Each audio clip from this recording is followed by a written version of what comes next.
Hello, everybody. Hello, everyone. Hey, Oh, I don't get claps. Okay, I understand. come on I in. understand.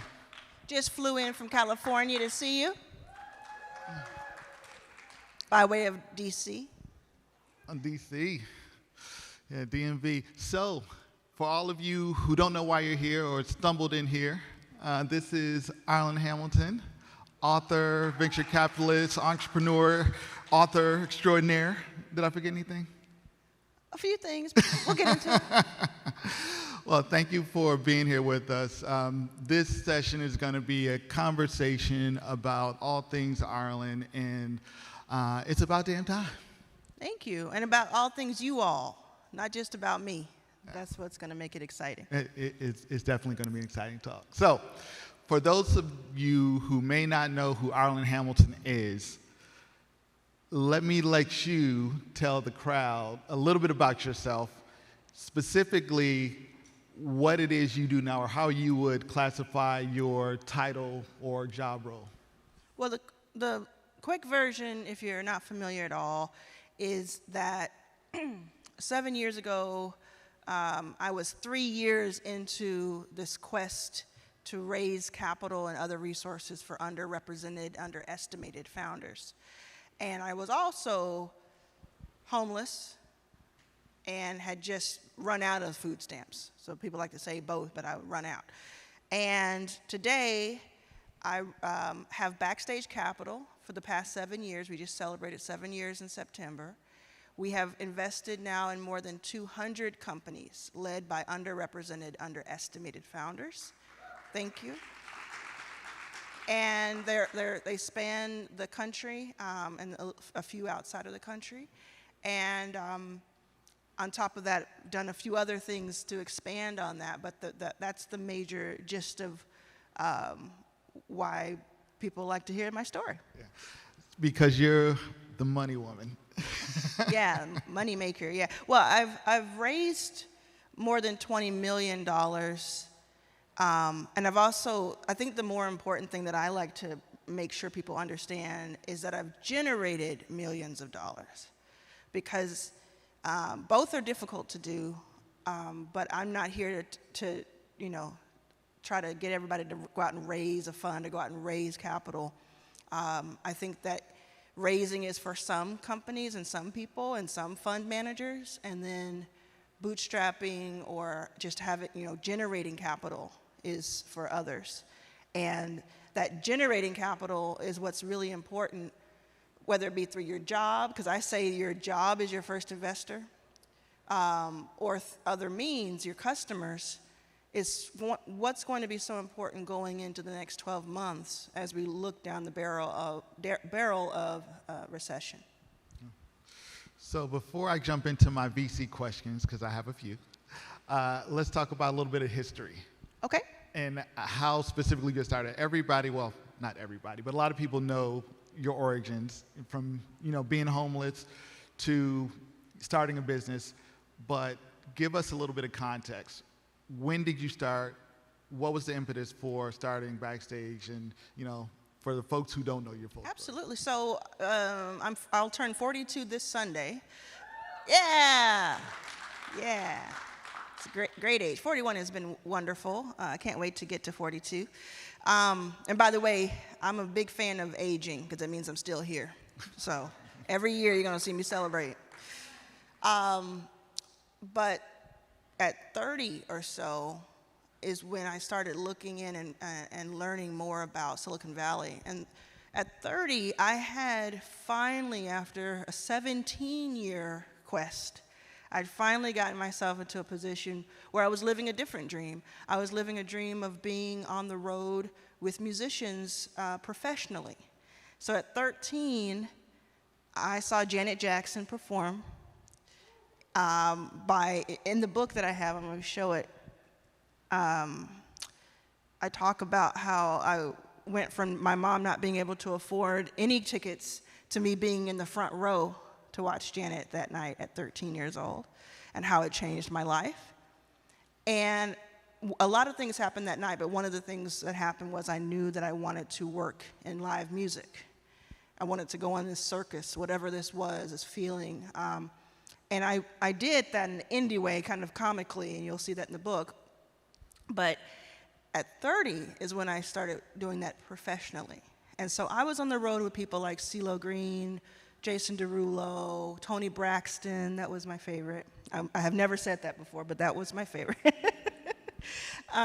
And living that dream out. But it was on the road when I started learning more and more about these startups. What's a startup? What does that mean? Why does Ashton Kutcher have a sticker of Airbnb on his laptop? Why is Justin Bieber and Ellen DeGeneres, why are they investing in something about stamps? Why are we doing this, right? Because to me, they seemed like they had a really fun, exciting life. So it was just intriguing to me that they would be looking over in this other direction. So I started doing some research, and I said, well, I'm an entrepreneur. These are my people, like people who are starting companies. I'm an entrepreneur. I've been an entrepreneur since the 3rd grade when I was selling candy. I was a candy lady. The elementary school hustle. Of the 3rd grade. Man, I miss the candy lady. Don't y'all miss the candy lady? But I started doing research, and I said, okay, well, let me learn about investors because I want to be as smart as them in the room, right? I want to know what they know. So that's when I learned that 90% of venture funding and angel investing in the United States goes to white men in a country where white men make up less than 1/3 or so of the population. And I just thought, that's crazy. I'm in Texas at the time. I don't have any connections to Silicon Valley. Don't even know what it is at that. I'm learning about it.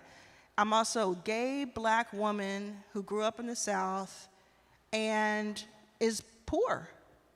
So I said, well, what am I supposed to get the crumbs then? Am I supposed to get the leftovers? Right.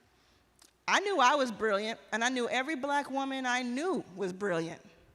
To be able to survive in this country as a black woman, you are already more brilliant than all of the Elons and the Mark Zuckerbergs put together, in my opinion. Facts.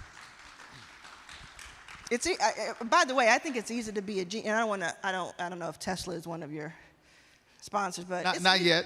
It's easy to be a genius when you got billions of dollars and you got 100 people at a time who will do your bidding.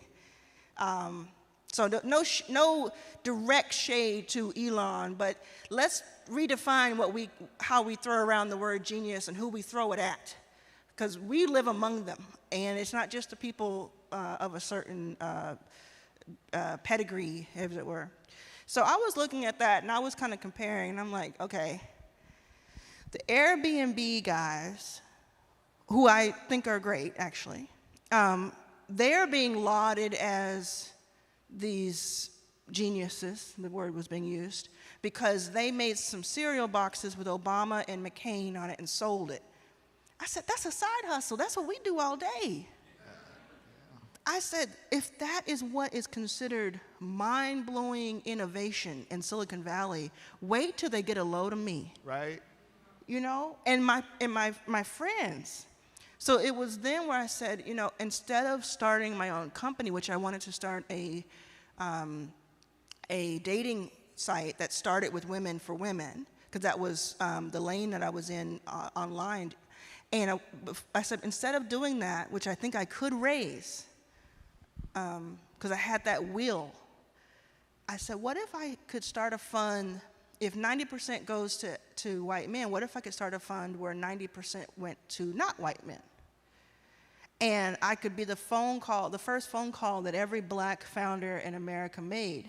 Now, I said this 10 years ago, and that's a difficult position to be in today. I was going to say, how many founders were there, or did you estimate that there were that were going to be calling you? Say that again? How many founders did you estimate were going to be calling you? Well, I didn't know. I knew we existed. Yeah. I knew we existed in at least the hundreds across the country. But since 2011, 2012, I've seen 10,000 plus directly come to me, directly. Wow. And an untold amount when it comes to just the exposure. And that, which is absolutely the point of it, is that we exist. Because let me tell you what people were saying early on. I would get on calls to potential investors. Most of them were white. Most of them were men, because that's who had the money and the access at the time. And I would get on these calls and I would just say, well, obviously they don't know, or they would be making these investments. They're missing out. So if I just let them know, of course they'll make the investment. Logically, it was such an innocent time. So I would say that to them, and most of them, I will give them the credit of not, they weren't mean about it, but most of them considered it philanthropic. Most of them considered it, I'll do this, pat you on the head, you're doing a great thing, but not, I'm gonna peel off some dollars. Let me introduce you to this nonprofit I know who can get you some supplies. I didn't need supplies. Yeah. I needed cold, hard cash. Right.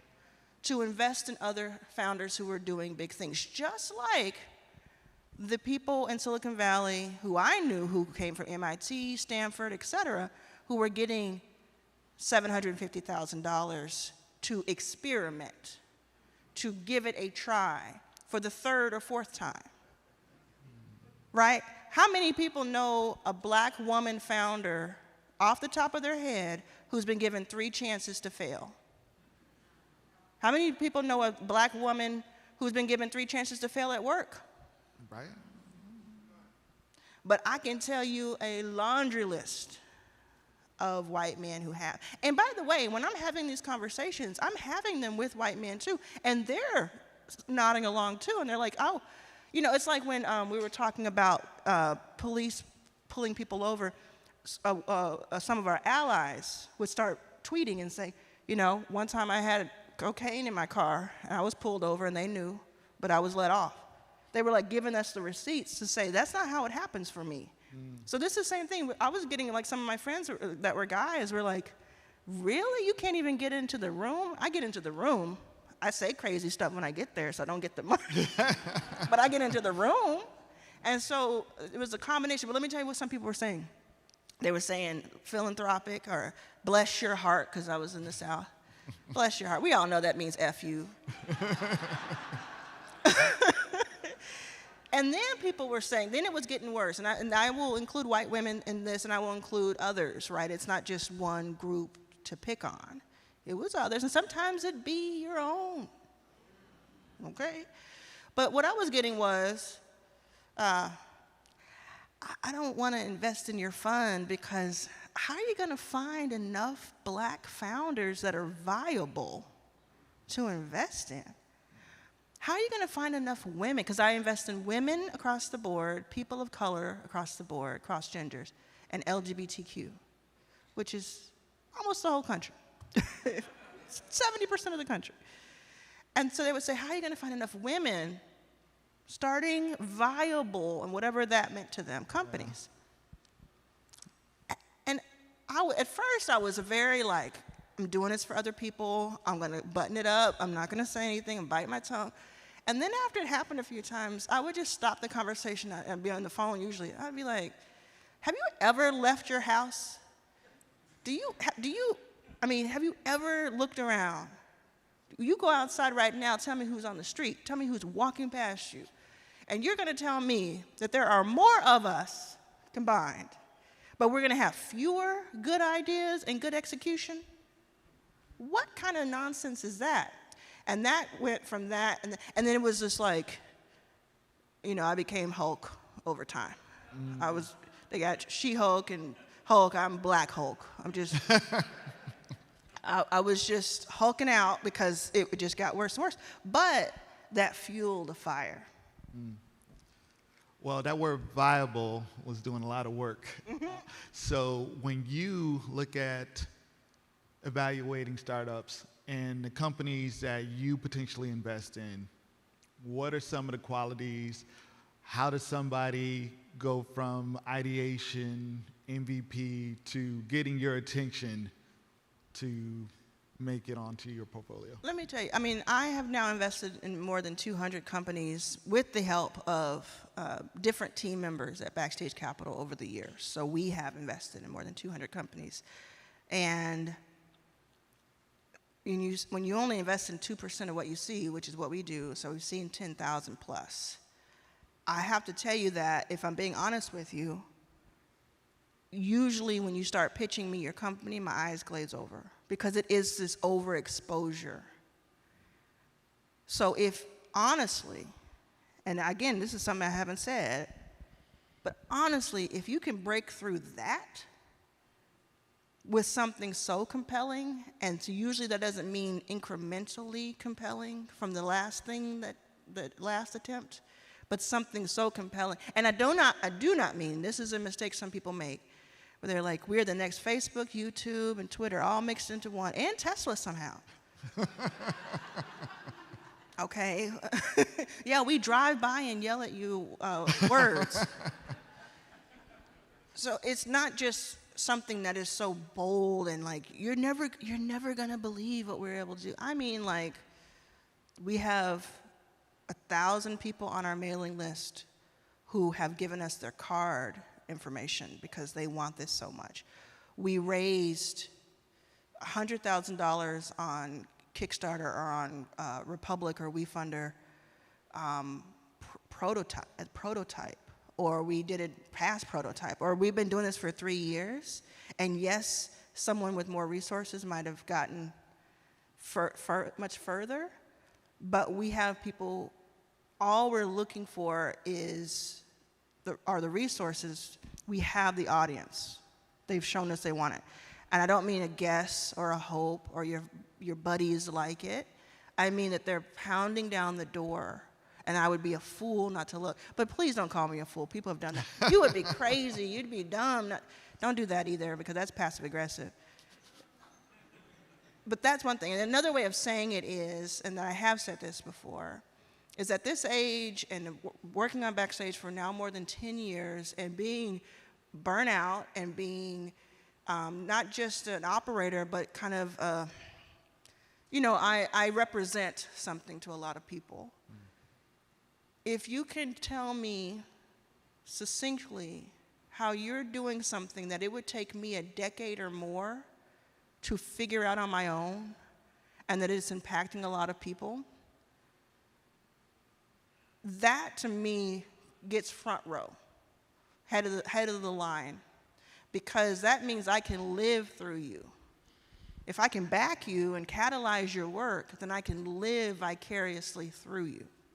But if you tell me, and this is no shade to anybody who might be working on something like this, but if you say, I'm working on a black hair care or a marketplace for black e-commerce, and I'm going to be a place where you put it all together. Well, I've invested in that before, and I do appreciate that. But to me, at this stage, it doesn't move the needle for me as much as it would have 6 years ago. But if you tell me, I'm a neuroscientist, because we exist. There for you. And I've discovered something, and I have a patent pending on it, and this is the business model, and this is how it gets into the hands of people within 7 years. And like, we have someone in our portfolio who's been working for years on something, but it was so worth it to me. They're working on a protein to reverse paralysis if the paralysis was caused by injury. Well, who in this room would say no to that? Yeah. If there were a viable person behind it saying, and this is a Native American founder, who would say no to that? Those are the types of things. Now it's like that type of thing. Last week I was in a room at an event with multiple people, including the CEOs of Uber, Stripe. I was there with Bill Gates, Ron Howard, Tyler Perry, got to meet him, et cetera, et cetera, et cetera. And there's not one word or one moment lost, wasted. We have to, I think a panelist before was saying this, like, we have to do things that move the needle, that kick the needle, out the door. It can't be incremental anymore. We have a lot of time to make up for. Yeah. And you have a musical background, so you'll understand, when rappers have no wasted lyrics, Yeah, exactly. So Yeah. you want to be intentional about what you say and how you say it. So let me ask you about founders specifically versus the idea. What would you rather invest in? Someone who you see potential in as a founder that could run any business, or the ideas that you mentioned prior? Or is there, The founder. Okay. Because ideas are a dime a dozen. Idea? I've had 4 ideas while speaking. I actually, and this is true, when I was in my early 20s, I started a company it was crazy. You would call a number that I bought, a 1-800 number, but locally to Dallas. You would have a menu from 4 or 5 restaurants. You would tell me what you wanted, and then I would deliver the food to you. Isn't that crazy? How long ago was that? It would have been, I was 20 or 21, so it would have been 20 years ago. Okay, so you were pre-Uber Eats. And DoorDash. I also had an idea, did not execute on it, at probably 22, 23, while I was living in Mira Mesa near San Diego. After I started, I was 21 plus, so I started seeing people at the bars. I said, I want to have a black car service that picks up, that you already pre-schedule to pick you up drunk. And they'll take you to your home, and they would have a way back to where they're going. It's a subscription model. Isn't that crazy? Okay, so like Uber for alcoholics, I get it. Okay, all right. Cool. And actually, one of the things that came from Uber and Lyft is that the accident rate from alcohol-related accidents went down. Yeah. And has gone down. So that's one thing to think. But ideas, even if brilliant, are ideas. They're static. Now, the founder who would do something with that, like I'm not having a conversation with you on the curb and saying, you know what I wish I would have done? I wish I would have started a fund that invested in. No, we have amplification in these mics. Do it. Right? So the founder can find the idea. The founder can find the idea because it's about the execution of it. You don't see me knocking down Uber's door saying, you owe me 4.5% for the idea that I had while I was drunk in Mira Mesa. How many how many investments do you do a year? Or how many have you done this year? So we tend to do between 30 and 40 a year, between direct investments out of our fund and SPVs, which are special purpose vehicles that are kind of built by themselves, and follow on to other ones. So like if we invested $50,000 in 2018, we'll come back and invest a certain amount now if they're doing a new raise. So it's follow on. I don't know how we do it because we have every single year, it's been difficult to raise money every single year. I don't know how we push that. I call it pushing a mountain up another mountain. But somehow we look back every single year and we've invested. Now this year was a little different, but the first half of the year we invested quite a bit. But this year we made the announcement that because we'd reached 200 investments, we were slowing down, if not almost pausing new investments and doubling down on the current portfolio. Now we just announced maybe 2 days ago that we've opened up again investing in new companies out of Flex Fund 2. So if you go to Arlan Was Here on Instagram or Twitter, and you click on the link in my bio, it'll take you to anything I've mentioned. But on Twitter, I think is where I did the most promotion of this new fund. So it's for people we want to change who is making the investments too. Okay. So we want to make sure that our limited partners, who are accredited in this case, represent us as well. And then we're going to be making several investments out of that. I think at $50,000 a piece. Oh, nice. And you're technically on sabbatical right now. Yeah. So Sabbatical. you are Radical sabbatical. extended vacation, but you're still doing stuff. So sabbatical and vacation are not the same, Okay. in my opinion. Okay. So what have you been doing? I'm not on vacation, I'm on sabbatical. And to me, sabbatical, so I learned that the kind of rule is that it was meant to be, it was supposed to be for every 7 years you work on something, you can take a year off. Not most of us are not afforded that ability to do that, but thankfully I put myself in a position to be able to.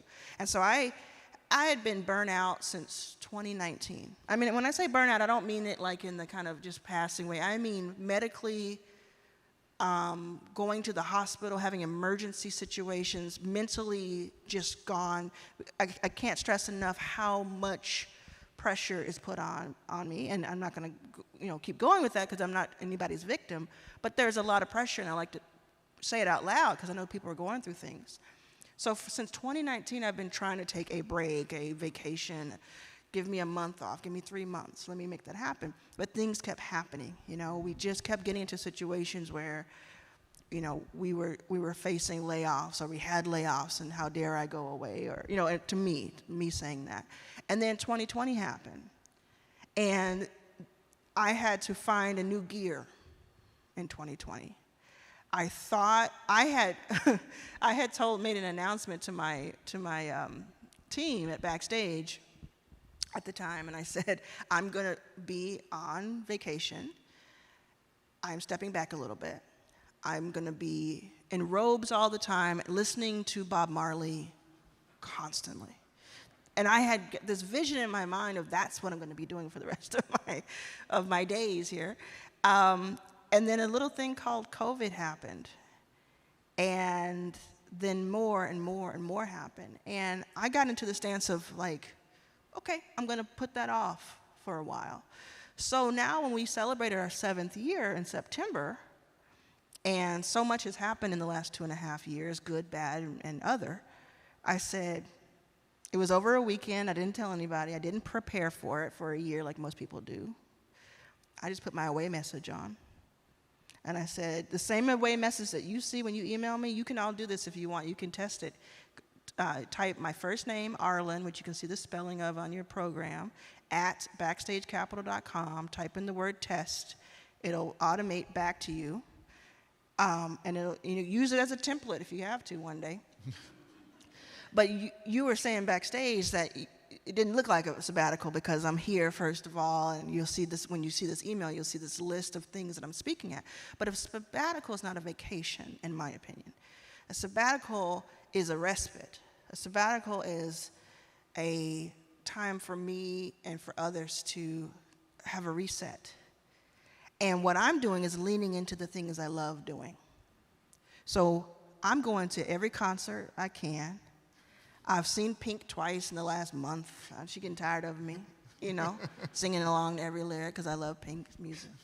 I'm going to go and see Adele in Vegas as soon as I can. Yeah. I'm taking my brother to whenever Chase Crawford and Spence set their date for their boxing, I'm taking my brother to Vegas and see that.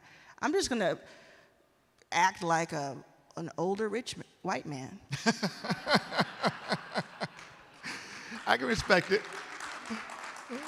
And part of what I really enjoy doing, to be frank, is making money. So I get paid quite a bit to speak. That's another thing, and I teach about how I did that, going from having incredible stage fright to now being one of the highest paid speakers. And then I also do a lot of volunteer work and a lot of things, but I like speaking. I like getting my message out because to me, that's the reward. That's kind of like that ego reward piece of it, of all the hard work, is seeing like the fruit of the labor and being able to document that and amplify that.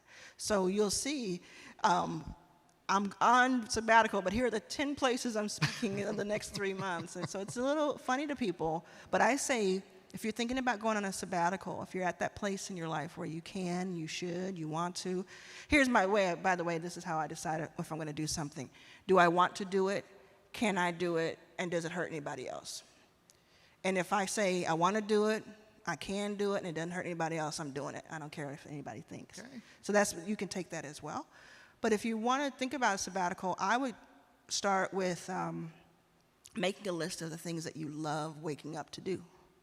What do you love? And it can include part of your job. It can include, but it's like the pieces of it that you love. Like, for instance, let's say you're a coder and you work somewhere and you make a living from coding, so sometimes it's cumbersome and it's not as fun.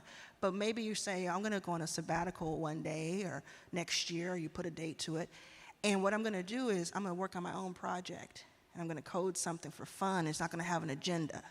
Or it's going to be a game for this group that I like. Or I'm going to go and volunteer and teach young children or college students or seniors or people my age, whatever, how to code. So it can be whatever you want it to be, and it really should have no judgment from other people. And if it does,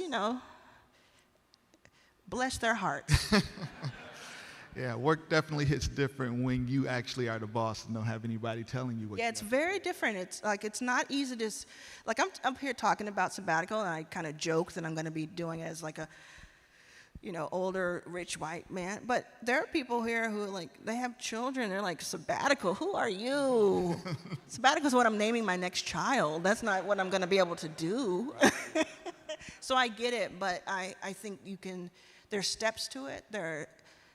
Can you find a weekend? Can you find someone to watch your children, maybe your spouse, your partner, your family? Can you just get a hotel room for the weekend by yourself and go to the spa and watch TV and go out, take yourself out to dinner and work on a project? Can you do that for a week? Can you do that for a couple of days? There are steps to it, Even when I was homeless, when I had food stamps, because there was a time where it was both, man, I would go in, because you can only get things that are cold, right?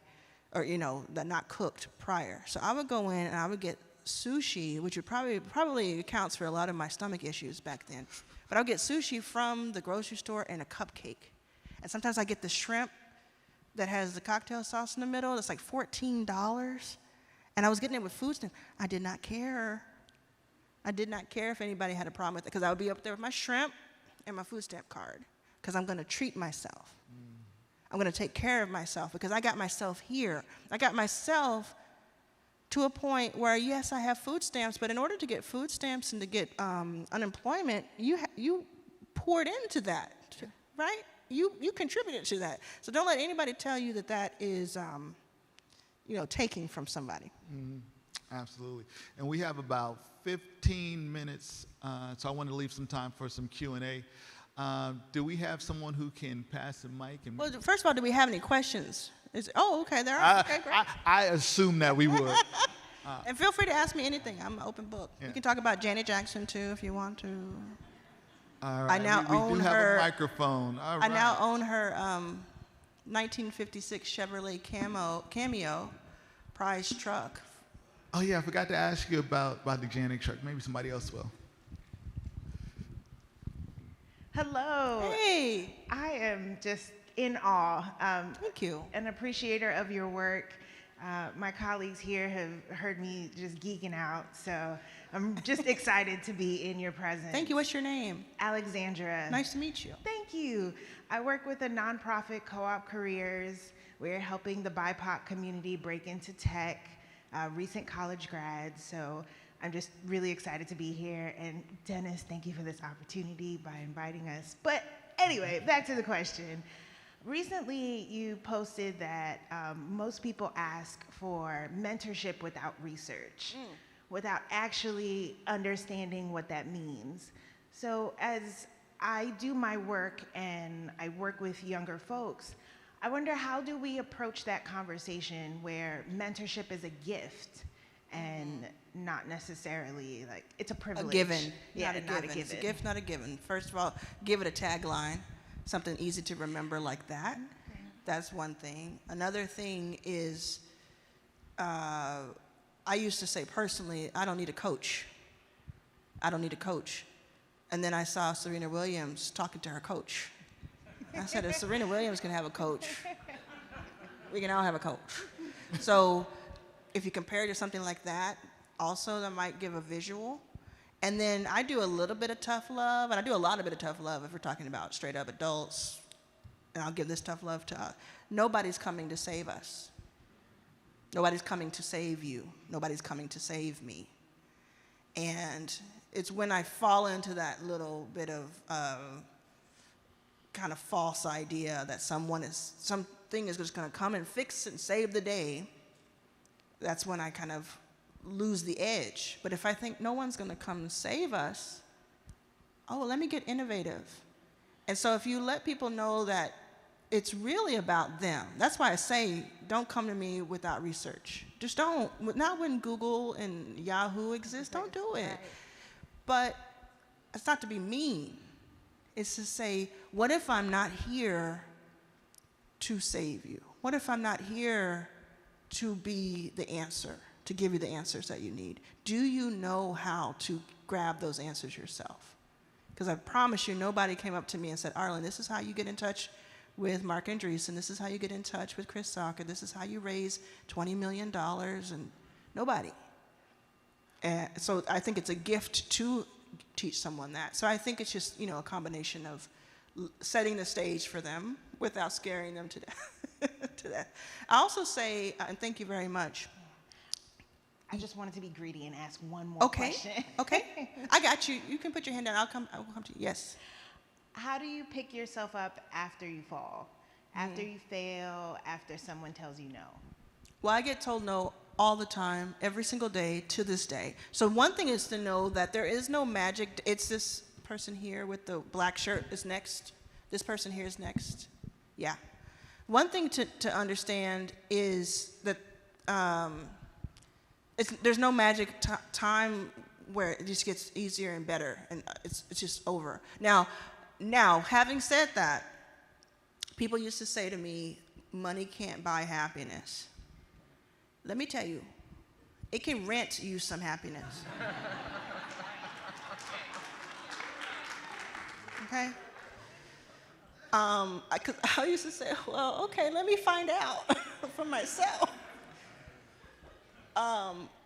But there is no like, oh, and now it's just easy for me to raise, or now it's just easy for me to get a yes. I mean, of course, doors are open for me, and I can make phone calls that most people can't. But I still hear no every day, multiple times, more times than yes. But to me, it's a numbers game. It's always been a numbers game. I talk about that in the book. It's always been a numbers game. Because go ahead, say no. You're going to miss out, or maybe you're saying no for the right reason. Maybe whatever. I don't know. That's not my job to figure out. I'm over here trying to make something happen. So you're with me or you're not. You're with me, or you're helping me, or you're not. When somebody wants you to win, they will help you do it. So I pick myself up. I also pick myself up by saying, who can be positively affected if I do this, if I get this right? It's the only thing that kept me going backstage. I would have stopped years ago if it was just about me. If it was just about me getting some sort of something from it. Now, I want to also, before I go to the next question, remind everyone, if you go to Arlan Was Here on Twitter or Instagram, you can do that now if you want. Arlan Was Here on Twitter or Instagram, and you click on the link in the bio of either one of those. You can pick up my book for free, just pay shipping $6. You can join my membership site where I teach this. I teach the things that I'm talking about, how to do these things, including raising money or earning money. Arlan's All Access Pass. You can go to my academy, which is completely free. There are 22,000 plus students on it, from all HBCUs, from all over the world, professionals who've been in the game for decades, all are students, and more and more and more. So these are resources that I'm handing you on a silver platter. And you do the rest. You do the rest. Yes. And then there's someone over here. It will be next. Thank you for being here and providing the gems that you're dropping. My name is Gregory Etienne, and I actually don't have a question. I'm here just to shoot my shot. So at the beginning of 2021, I started a ready-to-drink cocktail business. And so in the past 3 months, we've seen a lot of progress. And so we were at Something in the Water Festival with Pharrell, and we actually won the pull-up and pitch competition, where Felicia and Pharrell handed us a $10,000 a grant for our business. So we've been doing Felicia really Hatcher. well. Yeah. Thank you. And so, yeah, I just wanted to pull up our business here. We're making bar quality cocktails, bringing the bar to where you are. A lot of the other ready to drink cocktail companies, if you go to the liquor store right now, they taste really processed. And so our cocktails, you shake them, pour them over ice, taste just like a cocktail. And I'd love to have the opportunity to give you some of our cocktails to taste. I brought some samples with me. I appreciate you. I think anybody in the audience who's interested in becoming a customer, becoming an investor should talk to you. I have been sober for 5 years, so I'm not your target audience. That's fair. We also have mocktails as well. I don't like mocktails personally. That's fair. They're too triggering for me. That's fair. But if you got Pharrell's attention and Felicia's, more importantly, if you got her attention, you're doing something right. What you do in this case, so tell everybody learn this, right? Real quick. What you do in this case, if I say I'm sober, wrong person. Yeah. But you get 3 people in this audience to write to me, because they all know where to find me, because they're going to Arlan Was Here on Twitter and Instagram, to write to me. Remember that cocktail brand? I tried it. I do drink. I tried it. I've tried these other kinds. They don't taste like this. So even if you can't appreciate it, it's the bomb. You need to check it out, right? That is a huge way to jump in front of the line. Well, in that case, for anyone who's here, I have samples. Come holla at me, and I will hand you a sample for real. Okay, it's like it's a win-win situation. It is. What is it? That's okay. 7:30 in the morning. Yeah, Let's they can get it hold on. on to it and taste it later. Nice little nightcap. Thank you. Thank you very much. Appreciate you. And then over here. Uh-oh. Okay. Yeah. Good morning, everyone. Good morning. Good morning. Thank you so much for being here. My name's Necrotia Anderson, and I'm an intellectual property attorney, and I assist most startups with capital and all these things.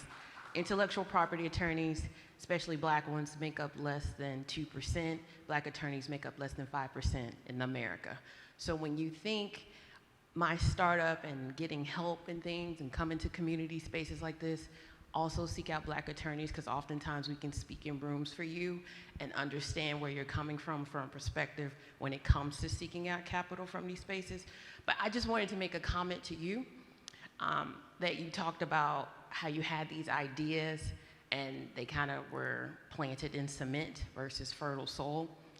I wanted to stress the point of when you go to pitch to these places and these particular platforms like Arlan have, to make sure your intellectual property is secured and make sure that you have those ideas secured, because oftentimes you'll go in spaces and you'll go talk to these people, but you don't have them secured, and then you get upset when you get data mined.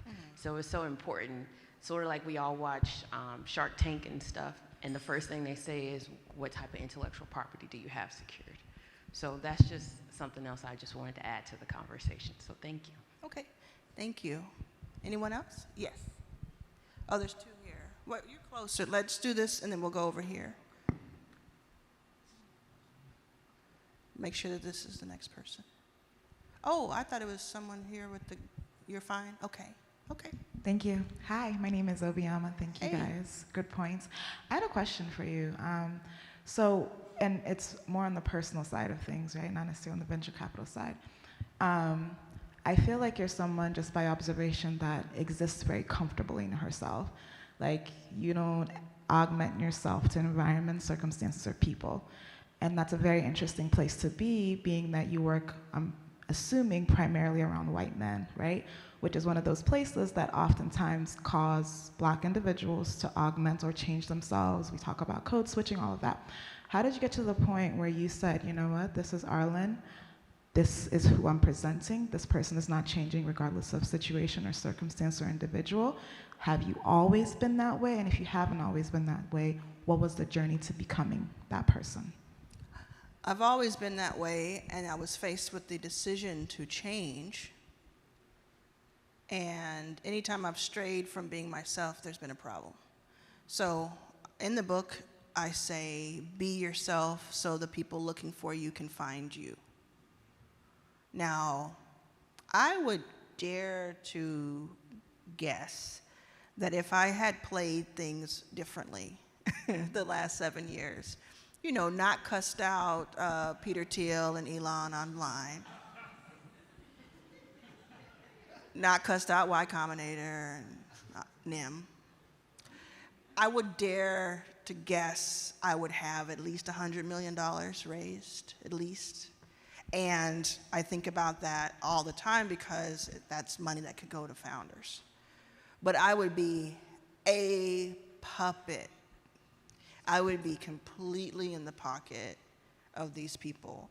I have had people reach out to me who are millionaires and billionaires and either tell me to shut my mouth or something's going to happen, or tell me or try to nudge me into saying something out loud that I don't believe to help smooth over what I may have said before about them.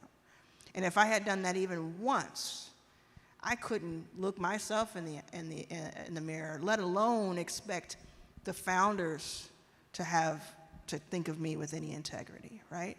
Now, the flip side of that, being myself is why Mark Cuban invested $6 million into the venture fund.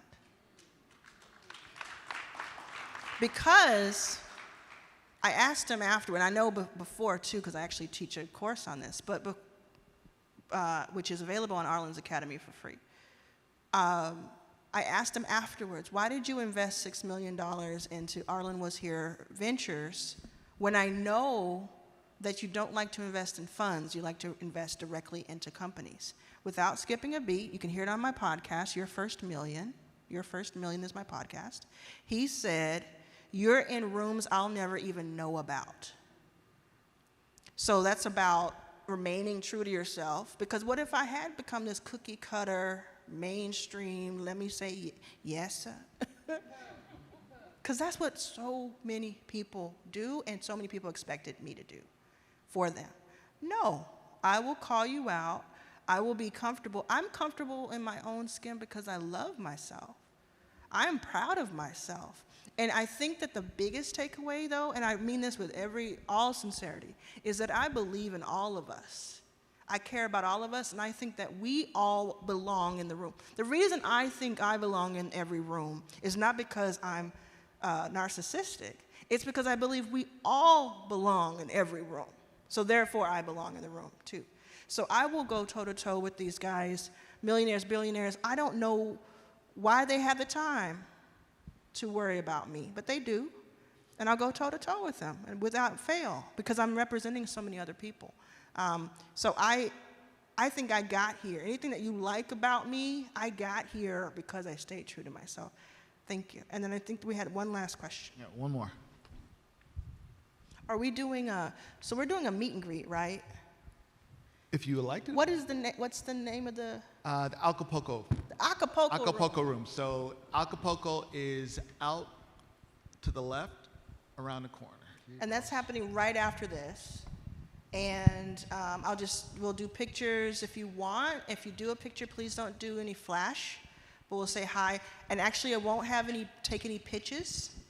This is sabbatical, so I will not take pitches, but you can go to backstagecapital.com and talk to my partners. And you can go to my Arlan Was Here and reach out to me about other things. Yes, the final question. Good morning, and thank you for this opportunity. My name is Ardell Allen, and I recently created a startup called MetaDoctas. That's METADOCTAS.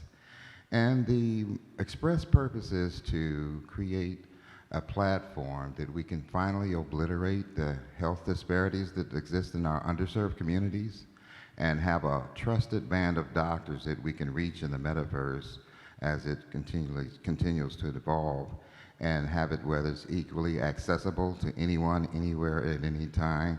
And I have What is your question? My question is, do you have any advice with respect to a medical practice in a metaverse and how successful you think it would be at this present time? At this present time, I don't know if it will be successful, but I think if you're planning for the future, where the metaverse will inevitably have something to do with everybody, touch everybody's lives, then I think it will do. It depends on what sort of patience you have for it, and what bet you're willing to make that the metaverse itself is ready. The reason that my DoorDash didn't work was because the iPhone hadn't come out yet. The reason that my Uber didn't work was because the iPhone hadn't come out yet. So if I was so passionate about either one, food and alcohol, I mean, that was my wheelhouse back then.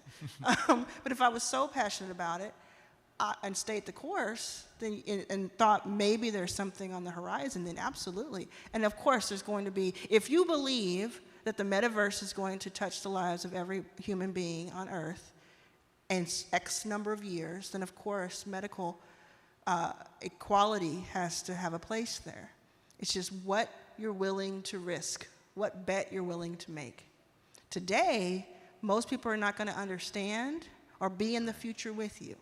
So it's not your job to try to get everybody to understand you today. It's your job to put the footing in front of you, lay the road ahead of you to get where you need to go. And that's the challenge that you'll have. Personally, like I said, I'm on sabbatical, so I'm not taking pitches. But if you go to BackstageCapital.com, you can learn different ways about how to get your information to us if you'd like. Appreciate it. Thank you for your time. Thank you very much. Thank you. Also, you should have a radio show. You have a great voice. I've heard that constantly, and I think it's time to take you up on that. I think so. Call it deep bass podcasting. All right. Thank you, Arlan. Actually, spend the next 24 months building and execute now a podcast called Medical Doctors, or whatever the name of it was, right? Build that. Build your audience there. Build your voice there. Set yourself as the expert of the metaverse doctors. Talk to this woman here about your IP. And 2 years from now, when other people are ready, you've already been steps ahead of them. That's what I would do. Good advice. Thank you. Appreciate the time. Always a pleasure seeing you. And if you do have time and want to talk to Arlan a little bit more, Acapulco for the next half an hour. Okay, let's all go on sabbatical. All right. Thank you.